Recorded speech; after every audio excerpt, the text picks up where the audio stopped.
আসসালামু আলাইকুম। আমি আছি এখন দক্ষিণ চট্টগ্রামের সবচেয়ে বৃহৎ একটা এরিয়া কেরানীহাটের মধ্যে। এটা সাতকানিয়ার এরিয়ার মধ্যে কেরানীহাট সবচেয়ে বাণিজ্যিক এলাকা বললেই চলে। এদিকে আয়।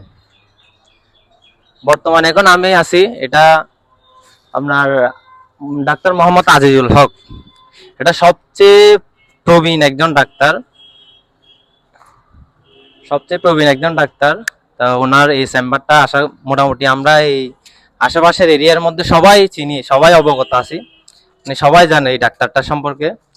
তো এই পাশে দেখতে পাচ্ছেন আপনারা অনেকগুলো বিল্ডিং আছে, অনেক বৃহৎ, আপনার 4 তলা 5 তলা এরকম অনেকগুলো বিল্ডিং আছে।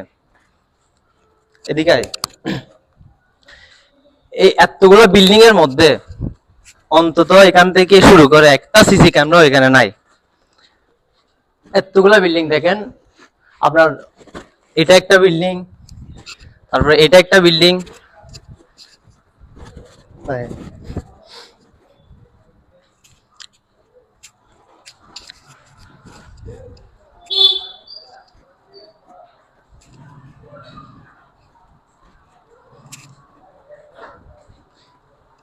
এই যে এটা হচ্ছে আপনার সালিমানুর মহিলা মাদ্রাসা। এই জায়গাটার মধ্যে আমরা এখানে তাজনোভা ওশান সিটিতে যেসব ব্যবসায়ীরা আছে, দোকানের সওদাগর বলেন, স্টাফ বলেন, সবাই মোটামুটি এখানে পার্কিং করে গাড়ি রাখে। এখানে সব মানে সবাই মোটামুটি পার্কিং করে গাড়ি রাখে। আর এই বিল্ডিংটা একটু দেখাই। এই বিল্ডিংটা দেখেন, এটা কয়তলা? 2 3 4 5 6 তলা একটা বিল্ডিং, 6 তলা একটা ভবন এটা। অথচ নিচে দেখেন একটা সিসি ক্যামেরা নাই। এটা দক্ষিণ চট্টগ্রামের সবচেয়ে বিশাল একটা এরিয়া কেরানীহাটটা, আমরা বাণিজ্যিক এরিয়া এটা। এটাও বিল্ডিং, এটাও বিল্ডিং, এই অন্তত 4 5টা বিল্ডিং এর মধ্যে একটা সিসি ক্যামেরাও নাই। আপনার চাঁদ রাতের দিন, ঈদের আগের চাঁদ রাতের দিন এই বিল্ডিং এর 4 তলা থেকে আপনার স্বর্ণ অলংকার সহ নগদ অর্থ টোটাল 4 লাখ টাকার মতো চুরি হয়ে গেছে। এই বিষয়টা আমরা দেখছেন, আমি একটা ভিডিও শেয়ার করছিলাম, চোরদের শনাক্ত করছি, কিন্তু জিনিসগুলো উদ্ধার করা যায়নি। 7 লক্ষ টাকা থেকে শুধুমাত্র 1,70,000 টাকার মতো উদ্ধার করা হয়েছে, আর বাকি টাকাগুলো তারা খরচ করে ফেলছে। এরপরেও অথচ বিল্ডিং মালিকদের কোনো সতর্কতা নাই, একটা সিসি ক্যামেরা এখনো পর্যন্ত লাগাই নাই।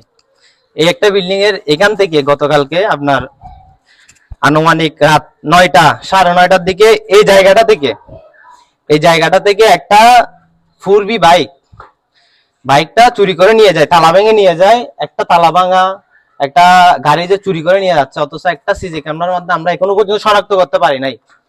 কেরানীহাটের মাঝখান থেকে যে গাড়িটা নিয়ে যাচ্ছে, এখনো পর্যন্ত একটা সিসি ক্যামেরাতে আমরা শনাক্ত করতে পারি নাই। যদি এখানে একটা সিসি ক্যামেরা থাকতো, এই জিনিসপত্রগুলোর অন্তত একটু সেফটি থাকতো।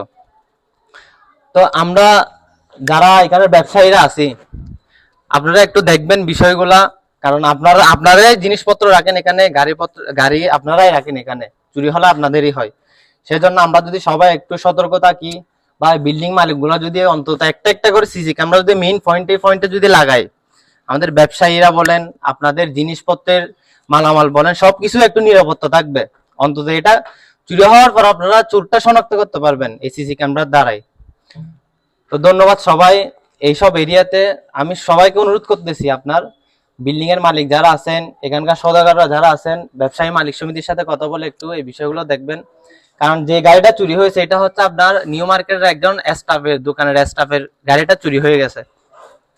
তার অনেক শখের গাড়ি ছিল, তার বেতন কত রে নবীন? বেতন কত? 10,000 টাকা। 10,000 টাকা না মাসে? 10,000 টাকা করে বেতন পায়, 1 মাস পরিশ্রম করে 10,000 টাকা বেতন পায়। আমার ছোট ভাই, খুবই আপন ছোট ভাই।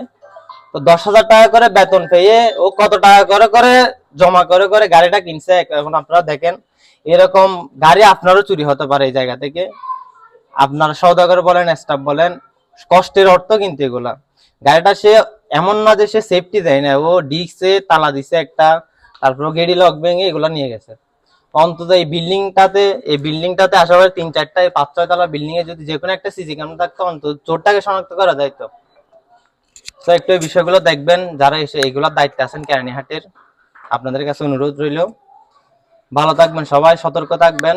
আপনার বাইক বলেন, মোবাইল বলেন, দামি জিনিসপত্র বলেন, এমন জায়গায় রাখবেন যেখানে আপনারা সিসি ক্যামেরা আছে, আপনারা চুরি হলেও যেন শনাক্ত করতে পারেন। ধন্যবাদ সবাইকে।